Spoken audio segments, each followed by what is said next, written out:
கர்த்தராகிய இயேசு நாமத்தில் உங்களை வாழ்த்துகிற வரவேற்கிறேன். இந்த வேளையில் நம்மளுக்கு கொடுக்கப்பட்ட வார்த்தை எரேமியா 18:6. இந்த குயவன் செய்தது போல நான் உங்களுக்கு செய்யக்கூடாதோ என்று கர்த்தர் சொல்கிறார். இதோ இஸ்ரவேல் வீட்டாரே, களிமண் குயவன் கையில் இருக்கிறது போல நீங்கள் என் கையில் இருக்கிறீர்கள். நம்ம அவர் கையில் இருக்கணும், அவர் பலத்த கரத்தில் அடங்கி இருக்கணும். அப்பொழுது ஆதாம மண்ணினால் உருவாக்கினார். பரம குயவன் நம்ம பிதா, குமாரன், பரிசுத்த ஆவியானவர், திருமூர்த்திகள், திருத்துவ தேவர்கள், பரம குயவர்கள் அவர் கையில் அடங்கி இருக்கணும். எரேமியா 6 கடைசி 3 வசனம் வாசித்தீங்கன்னா அவர் பலத்த கரத்தில் அடங்கி இருக்கணும். புடமிடுவார். துருத்தி வந்து உருகாதபடிக்கு பரிசுத்தமாக இருக்கணும். பரிசுத்தம் இல்லைன்னா தள்ளுபடியான வெள்ளி என்ன படுவீங்க, அதோடு நீங்கள் தள்ளுபடி ஆவீங்க. நம்ம பரிசுத்தமாக இருக்கணும். கண்களில் பரிசுத்த, நாவில் பரிசுத்த, சிந்தையில் பரிசுத்த, உள்ளங்கால் எல்லாம் பரிசுத்தமாக இருக்கணும். எல்லாவற்றிற்கும் மேலாக உங்கள் படுக்கை பரிசுத்தமாக இருக்கணும். படுக்கையில் சாரத்தை எழக்கூடாது.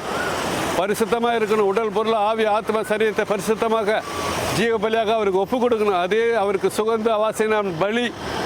எரேமியா 12:1 படி நம்ம சுகந்த வாசனை பலியாக நம்ம இருக்கணும். அப்போது ஆண்டவர் எப்படி ஆதாமை உருவாக்கினாரோ மண்ணினாலே, ஆதிகாமம் 2ஆம் அதிகாரத்தின்படி மண்ணினாலே உருவாக்கி தேவ தூதர்கள் போல மாட்டினார்.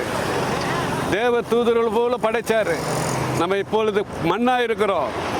ஆண்டவர் கரத்தில் களிமண்ணாக இருக்கணும். கரத்தில் அடங்கி இருக்கணும். எரேமியா 6 அவர் பலத்த கரத்தில் அடங்கி இருக்கணும். அவர் புடமிடுவார்.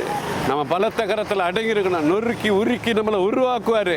எல்லா இக்கிட்டு, எல்லா உபத்திரம், எந்த சோதனை வந்தாலும் மண்ணுக்காக மாணிக்கத்தை இழக்கக்கூடாது. நம்ம மண் மறுபடியும் தேவ சாயல் அடையணும், தேவ மகிமை அடையணும்னா பலத்த கரத்தில் அடங்கி இருக்கணும். அவர் கரத்தில் நம்ம மண்ணாக இருக்கணும். பாருங்கள், களிமண் குயவன் கையில் இருக்கிறது போல நீங்கள் என் கையில் இருக்கிறீர்கள். நம்ம அவர் கரத்தில் எப்போது இருந்துட்டோம், நான் பரிசுத்தமாக இருந்துட்டா மறுபடியும் நம்ம தேவ சாயலாக படைப்பார். தேவ சாயலை கொடுப்பார். சாகாவரத்தை கொடுப்பார். நித்திய ஜீவனை கொடுப்பார். பவுல் சொல்கிறார், நல்ல ஓட்டத்தை ஓடினே, ஜீவ கிரீடத்தை பெற்றிக்கொண்டேன். நம்மளும் நல்ல ஓட்டத்தை ஓடணும். நித்திய ஜீவனை பெற்றெடுக்கணும். சாகாவரத்தை பெற்றெடுக்கணும். ஹல்லேலூயா. இப்போ ஜெபிப்போம். எங்கள் அருமையான பரலோக பிதாவே, நாங்கள் இப்போ மண்ணுப்பா உங்களுடைய கரத்தில் இருக்கிறோம். களிமண்ணை போல இருக்கிறோம். கடைசி வரைக்கும் அப்படி பாதமொத்தம் விட்டு தாழ்த்துகிற ராஜா, பரிசுத்தமாக இருக்க கிருபை தாங்க. ரோமர் 12:1 படி உடல், பொருள், ஆவி, ஆத்மா, சரீரத்தை பரிசுத்த ஜீவ பலியாக ஒப்பு கொடுக்க கிருபை தாங்க. ஒவ்வொருவருக்கும் கிருபை தாங்க. அதுவே பரிசுத்த சுகந்த வாசனையான பலி. ஒவ்வொருவருக்கும் கிருபை தாங்க ராஜா. எல்லாரும் பரிசுத்த சுகந்த வாசனையான பலியாக இருக்க கிருபை தாங்க. இயேசு நாமத்தில் ஜெபிக்கிறோம். ஜெபங்களில் பிதாவே, ஆமீன். ஹல்லேலூயா. கர்த்தராகிய இயேசு உங்களோடு இருப்பாராக, உங்களை ஆசீர்வதிப்பாராக. ஆமீன்.